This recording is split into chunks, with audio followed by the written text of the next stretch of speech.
Introduce yourself. Yeah, for sure. My name is John Hall, and I'm Aaron Gwynn's mechanic. My name's Aaron. Favorite color is chrome. I just had a cookie. I missed lunch. We're here in Big Bear, US Open. Having a good time.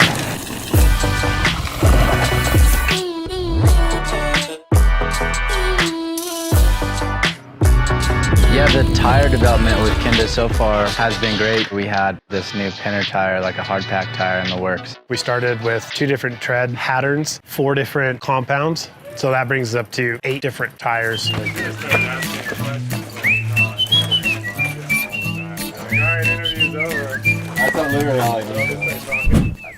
Yeah, so here on my left, your right, we have our first pattern where the shoulder knobs and the center knobs are staggered.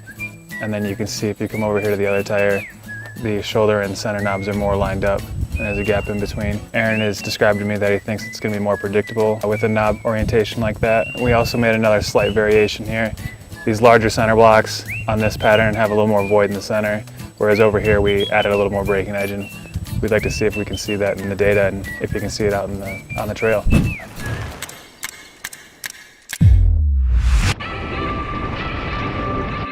Did a lot of testing between different tread patterns and compounds and different sidewall constructions and support and stuff like that. And in the end, we've moved forward with the Pinner and the inline tread pattern and in the AGC casing. For the Pinner tire, the biggest thing I want in a tire is to have something that is predictable. Like, you know when it's gonna break traction, you know how hard you can lean it. There's no spots from like straightaway to like fully leaned over. I just wanted to have a very consistent feel, like all the way over on both sides. So for this tire, especially with a hard pack tire, you know it's usually pretty slippery conditions when you're riding it, you just want something that has a great feel and is really predictable.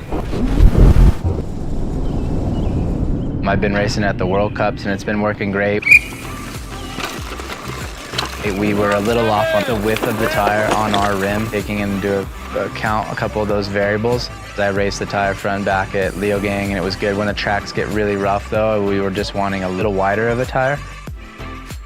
Once we got to the races and realized it was just a little bit too narrow, we need to go a little wider. Kenda was like, okay, let's do it. You know, you can't just give the green light on a product that isn't good enough for the public. And that's such a good thing that a company has the faith and the belief in you to say, okay, we're real deep into this, but we'll pull back, reevaluate, and we'll get it right. Sometimes those are really hard decisions to make. They can be costly, but in the end it's worth it and the consumer gets what they want and you get a race product that really delivers. I'm really looking forward to next year and I'm excited for the off season. Like, I love off season riding, like being able to test products, and John and I just spend big days out in the hills riding, and that's some of my favorite times, so I'm excited for that. Yeah, dude, we're just out there just cranking runs.